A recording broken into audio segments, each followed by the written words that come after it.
അങ്ങനെയുള്ള കാര്യങ്ങളാണ് നോക്കുന്നത്. പിന്നെ ഒറ്റ ഇതുള്ളത് ട്രക്കിയോസ്റ്റമിയുടെ കാര്യത്തിൽ. ട്രക്കിയോസ്റ്റമി പണ്ട് നമ്മൾ വളരെ കുറച്ച് മാത്രമേ ഉണ്ടായിരുന്നുള്ളൂ, പക്ഷേ ഇപ്പോൾ വളരെ കോമൺ ആയിട്ടുള്ളൊരു സർജറിയാണ്. മിക്കവാറും CVA പേഷ്യൻസ്, അതുപോലെ തന്നെ ഏതെങ്കിലും ക്യാൻസർ അല്ലെങ്കിൽ ഇഞ്ചുറി വന്നിട്ട് ഹെഡ് ഇഞ്ചുറി പേഷ്യൻസിനൊക്കെ വീട്ടിലോട്ട് വിടുമ്പോൾ തന്നെ ഒരു ട്രക്കിയോസ്റ്റമിയുടെ ഒരു ഇതുകൂടെ ഉണ്ടാവും. അപ്പോൾ ഈ ട്രക്കിയോസ്റ്റമിയുടെ മാനേജ്മെൻറ്റ്, സക്ഷനിങ് അങ്ങനെയുള്ള കാര്യങ്ങളൊക്കെ വീട്ടിലാണ് ചെയ്യപ്പെടുന്നത്. പിന്നെ കുറേ കാര്യങ്ങൾ അപ്ഡേറ്റഡ് ആയിട്ടുണ്ട്. നമ്മൾ പണ്ടൊരു മെറ്റൽ ട്യൂബ് മാത്രമാണ് കാണുന്നതെങ്കിൽ ഇപ്പോൾ മെറ്റൽ ട്യൂബ് വളരെ റെയർ ആയിട്ടാണ് വെക്കാറുള്ളത്. ഇത് കൂടുതൽ സിലിക്കൺ അല്ലെങ്കിൽ പ്ലാസ്റ്റിക് PVC പോലെയുള്ള മെറ്റീരിയൽസ് ആണ് യൂഷ്വലി യൂസ് ചെയ്യുന്നത്. ഇതാണ് ട്രക്കിയോസ്റ്റമി. അതായത് ട്രക്കിയയിലോട്ട് ഒരു ദ്വാരം ഉണ്ടാക്കി ഒരു ട്യൂബ് കണക്ട് ചെയ്യുന്ന ഒരു ഇതാണുള്ളത്. അപ്പോൾ ഇതിനകത്ത് യൂഷ്വലി അത് ബ്ലോക്കേജ്, അതായത് അപ്പർ എവിടെയെങ്കിലും ബ്ലോക്കേജോ അല്ലെങ്കിൽ ഒരു വെന്റിലേഷൻ, ലോങ് ടൈം വെന്റിലേഷൻ ആവശ്യമായ പേഷ്യൻസിന് അത് ബ്ലോക്കേജ് വരാതെ നേരിട്ട് ട്രക്കിയയിലോട്ട് വിടുന്നത് അല്ലെങ്കിൽ സെക്രീഷൻസ് പ്രിവെൻറ്റ് ചെയ്യാനൊക്കെ വേണ്ടിയിട്ടാണ് ഇത് ട്രക്കിയോസ്റ്റമി ചെയ്യുന്നത്. ഇതിനകത്ത് പല ട്യൂബുകളുണ്ട്, അതിൻ്റെ പാർട്സുകളനുസരിച്ച് വ്യത്യാസമുണ്ട്. ഇപ്പോൾ പുതിയതായിട്ടുള്ള ട്യൂബ് നിങ്ങൾ ഈ രണ്ട് ട്യൂബുണ്ട്, അതായത് നേരിട്ട് സക്ഷൻ ചെയ്യാതെ അതിലൂടെ തന്നെ സക്ഷൻ ചെയ്യാവുന്ന രീതിയിലുള്ള 2 വാൽവുള്ള സാധനങ്ങൾ വരെയുണ്ട്. അതിൽ ഡീഫ്ലേറ്റഡ് ആയിട്ടുള്ള മെറ്റൽ ട്യൂബിൻ്റെ ഒരു കുഴപ്പം എന്താണെന്ന് വെച്ചാൽ കഫ് ഇൻഫ്ലേറ്റ് ചെയ്യാൻ പറ്റില്ല. ഇത്തരം ട്യൂബുകൾക്കാണെങ്കിൽ കഫ് ഇൻഫ്ലേറ്റ് ചെയ്ത് വയ്ക്കാം. അപ്പോൾ അതിനകത്ത് ഇന്നർ ട്യൂബും ഔട്ടർ ട്യൂബും ഉള്ള സാധനങ്ങളാണുള്ളത്. പിന്നെ ഇന്നർ ട്യൂബ് ഇല്ലാത്ത മെറ്റീരിയൽസ് ഒക്കെ അവൈലബിൾ ആണ്. പക്ഷേ ഒരു ടെമ്പററി കൊളോസ്റ്റമി ആണെങ്കിൽ കുഴപ്പമില്ല, പക്ഷേ പെർമനൻറ്റ് കൊളോസ്റ്റമി ആണെങ്കിൽ ഇന്നർ ട്യൂബുകൾ ഉള്ള ട്രക്കിയോസ്റ്റമീസ് ആയിരിക്കും നല്ലത്. ട്രക്കിയോസ്റ്റമിയുടെ മെയിനായിട്ട് നമുക്ക് വരാൻ പോകുന്നത് ഒരു ക്ലീനിങ് ആണ്. അതിൻ്റെ ഇന്നർ ട്യൂബ് എല്ലാ ദിവസവും എടുക്കുക, ക്ലീൻ ചെയ്യുക, സാധാരണ വാട്ടർ ഉപയോഗിച്ചിട്ട് അല്ലെങ്കിൽ സോപ്പ് ഉപയോഗിച്ചിട്ട് ക്ലീൻ ചെയ്യുക എന്നുള്ളതാണ്. പിന്നെ മെറ്റൽ ട്യൂബ് ആണെങ്കിൽ അത് സ്റ്റെറിലൈസ് ചെയ്യുക, തിളപ്പിച്ച വെള്ളമായിട്ട് തിളപ്പിച്ചതിന് ശേഷം 10 മിനിറ്റ് തിളപ്പിച്ചതിന് ശേഷം അത് ആറിയതിന് ശേഷം തിരിച്ചെടുത്ത് വയ്ക്കുന്ന കാര്യങ്ങൾ.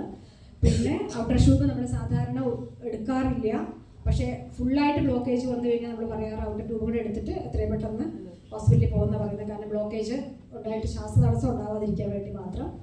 പിന്നെ നമ്മൾ പറയുന്നത് എപ്പോഴും ഒരു നമ്മൾ യൂഷ്വലി മൂക്കിലൂടെയാണ് ശ്വാസം എടുക്കുന്നതെങ്കിൽ നമ്മുടെ മൂക്കിൻ്റെ ഉള്ളിലുള്ള ശ്ലേഷ്മവും അതുപോലെ തന്നെ മൂക്കിൻ്റെ ഉള്ളിലുള്ള രോമങ്ങളും ഒക്കെ നമ്മുടെ പൊടിപടലങ്ങളെ പ്രിവെൻറ്റ് ചെയ്യുന്നുണ്ട്, നമുക്കൊരു മോയിസ്റ്റ് എൻവയോൺമെൻറ്റ് തരുന്നുണ്ട്. പക്ഷേ ഇതിനകത്ത് ഡയറക്റ്റ് ആയതുകൊണ്ട് ആ ഒരു ഇതില്ലാത്തത് കൊണ്ട് തന്നെ നമ്മൾ ഒരു ഗോസ് പീസ് നനച്ചതിന് ശേഷം നോമസലയിൽ നനച്ചതിന് ശേഷം ഈ ട്രക്കിയോസ്റ്റമിയുടെ ഓപ്പണിങ്ങിൽ ഇടാൻ പറയാറുണ്ട്. ഈ ഒരു ഇതിന് വേണ്ടിയിട്ടാണ്, പൊടിപടലങ്ങൾ കയറാതിരിക്കാനും ഒന്ന് മോയിസ്റ്റ് ആക്കാനും അതുവഴി സെക്രീഷൻസ് മ്യൂക്കസ് കുറച്ച് ഒരു തിന്നറാക്കാനും വേണ്ടിയിട്ടാണ് പറയുന്നത്.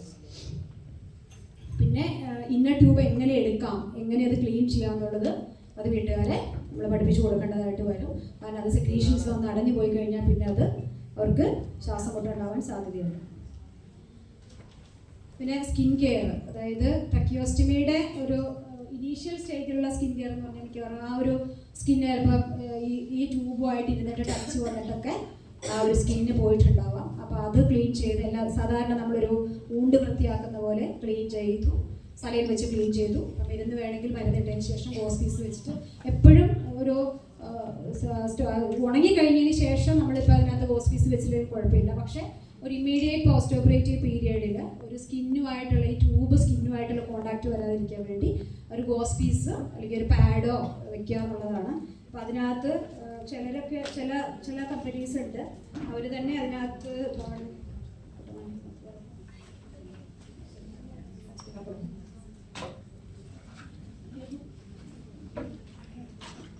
ഇതാണ് നമ്മുടെ ഒരു ട്രക്കിയോസ്റ്റമി. അതിനെ പൊട്ടിക്കുന്നില്ല, കാരണം അത് പൊട്ടിച്ചു കഴിഞ്ഞാൽ അതിൻ്റെ പൈസ 10,000-2,000 രൂപ വിലയുള്ളതാണ്, അതിനെ പൊട്ടിക്കുന്നില്ല. ഇതുപോലെയുള്ള ബാൻഡുകളുണ്ട്, അതായത് നെക്കിൽ വെക്കുന്ന ബാൻഡുകളുണ്ട്. അത് സാധാരണ പണ്ടൊക്കെ നമ്മൾ ചരട് വെച്ചിട്ടാണ് കെട്ടിയിരുന്നെങ്കിൽ ഇപ്പോൾ ഇതുപോലത്തെ ഉള്ള ബാൻഡുകളുണ്ട്.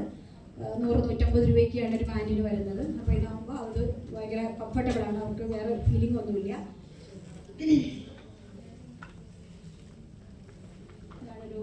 ഒരു ഗോസ് പീസ് ആണെങ്കിൽ വെക്കുന്നത് കട്ട് ചെയ്തിട്ട് ഇങ്ങനെ വെക്കുകയാണ് ചെയ്യുന്നത്. ഒരു സക്ഷൻ സാധാരണ നമ്മൾ റെക്കമെൻഡ് ചെയ്യാറില്ല, പക്ഷേ ഇനീഷ്യൽ ഒരു ഇമ്മീഡിയറ്റ് പോസ്റ്റ് ഓപ്പറേറ്റീവ് പീരീഡിൽ സക്ഷൻ വേണ്ടി വരും. പക്ഷേ സക്ഷൻ്റെ ഡ്യൂറേഷൻ കുറച്ച് കൊടുക്കാറുണ്ട്, കാരണം സക്ഷൻ ചെയ്യുന്നതോറും സെക്രീഷൻസ് കൂടുതലാവാം. അപ്പോൾ അതുകൊണ്ട് സക്ഷൻ നമ്മൾ കുറച്ച് കുറയ്ക്കാൻ പറയാറുണ്ട്.